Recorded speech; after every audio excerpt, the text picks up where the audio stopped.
I just turned 35. 35. It's not old, but it's not young. Is my life where I thought it would be when I was like in my early 20s? No, but did I really know anything in my early 20s? No. I know a little bit more than nothing now at 35, so I want to share some of those things that I've learned in my 30s. I honestly feel like most of my development has been in my 30s as opposed to in my 20s. I feel like in your 20s, you're kind of just learning how to be a human being with other people. You might go to college, university, you start your first job, and you're kind of just like, how do I exist around these other people and within certain social groups? Whereas I feel like in my 30s, I've really leaned more into who am I? Who am I, Julia Lee, as an individual? Nothing I'm going to share is groundbreaking. They are all things that I'm sure you've heard many times in the past, but I feel like you can hear it and know it, but when you actually finally experience it, it's kind of a different thing. So in no particular order, let's get started. Your friendships will evolve. Some of them will die and some of them will grow, but through this process, you'll figure out who your truest friends are. The friendships that generally last are because you guys are evolving at similar rates. Like no one is figuring things out at the exact same time, but you're like kind of running in parallel, you know? You're not necessarily doing the same things in life. Your lives could look very different. One of my closest and longest friends is a mother of 3 children, and I am a mother of soon to be 3 fur babies. You don't need to be doing the same things in life, although sometimes it can help. It's more that you're maturing and developing at a similar pace, but in your own way. Sometimes they're people that have already been in your life for a really long time, and sometimes they're people that you've met maybe more recently that you just clicked with and you were able to develop a deep bond with. Like everything in life, you're either growing or dying, and the same goes for your friendship. So if your friendship is not growing, then it's gonna die. That's just part of life. And that's totally okay because friendships evolve and they change and you change. So just go towards the people that you genuinely can feel like yourself around, the people that support you, that lift your spirit. You're gonna kind of experience this constant filtering of friends up until a certain point. For me, I would say it was kind of in my early 30s. And as you all go through different life changes, you're gonna see who ends up sticking around and who are your real friends anyway. Everyone is the main character of their own life. Everyone has shit going on, and your mood and your actions are all going to be determined by what kind of shit you have going on in your life. That's going to impact how you're able to show up as a friend. And a friendship is like any relationship. It's not always going to be 50-50. Someone is going to maybe be pulling some more weight than the other person, depending on what they have going on. But when you have a deep, long-term friendship, it all nets out in the end. And what can become a problem is if you do feel like you're always giving 90% and your friend's only giving 10%. And then that's something for you to evaluate and to see, is that imbalance always there? Do you not actually feel supported by someone? We all go through different seasons in life, and our ability to support our friends is impacted by that. Have you ever had a friend go AWOL on you and just kind of stop responding, maybe not message you in a number of days, maybe a couple weeks, maybe several weeks? And sometimes you think to yourself, is it something I did? Is it something I said? Why is this person ignoring me? And honestly, that's never it. It is always because they have something going on themselves. I think growing up with the ability to text someone, to literally immediately get into contact with someone if you need to, I think that has given us a false kind of expectation that people should respond right when they see our message. But you should really never feel obligated to respond to someone immediately.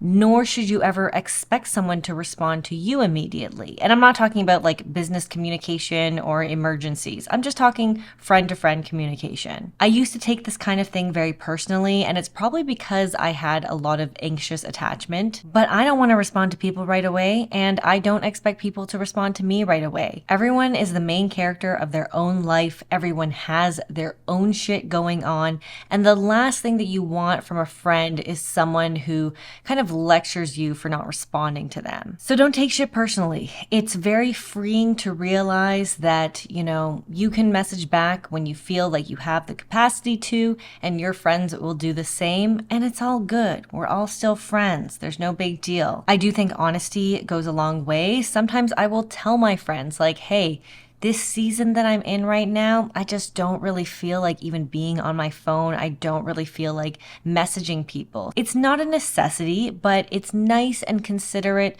to just give people a heads up, especially if they're your close friends who are used to hearing from you more often. But at the end of the day, people are worried about themselves first, and they should be. And this leads me to my next point of not overextending yourself and thinking about yourself first. If you're a people pleaser, like I have been, then you might feel the need to go out of your way to support your friends, even when you don't actually have the capacity to do so. There's kind of this misconception that you always need to be there for your friends or family when they need you to be a good friend or daughter or sister, etc. But you can't actually effectively show up for people and support them when you aren't even showing up for yourself. And when you force yourself to do that, you kind of end up in a place where you feel a little bit of resentment, especially if you feel like you might not be getting the same support from other people. It's like on the airplane when they tell you to put on your own mask before anyone else's, even if it's your child. You gotta make sure that you're good first. My husband and I have always said, I have to take care of myself to take care of you.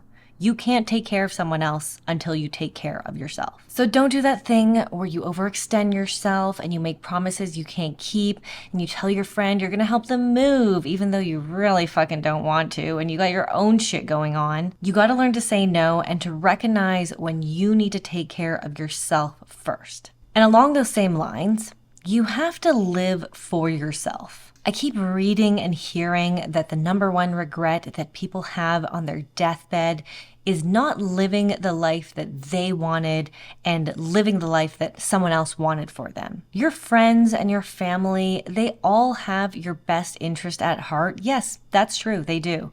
But they are not you, and they don't know exactly what you want out of life and what's going to be best for you. If you want something, you got to go after it yourself. If there is a life that you want to live, you got to make it happen for yourself. No one's going to come and save you. Don't sit and wait and watch life pass you by. Don't say next year I'll do it or 2 years from now I'll do it. Make shit happen now and live the life that you want. You have to bring what you want into reality. And you can't get bogged down by the haters and the people who are going to tell you you shouldn't do that or you can't do that. Even something as simple as how you dress. If you want to dress a certain way, do it. Make your own decisions, dress for yourself, express yourself, and don't let other people in your life or society determine what your life ends up looking like. Because at the end of the day, you're accountable for your own life. Where you're at financially, emotionally, spiritually, romantically, that's all because of you. Now, I'm not saying that nurture is not a factor, and there very likely have been circumstances and situations out of your control that have maybe gotten you to where you are at a certain point. But when you become an adult, how you move forward from that is on you. You can't keep blaming your parents for not teaching you how to manage money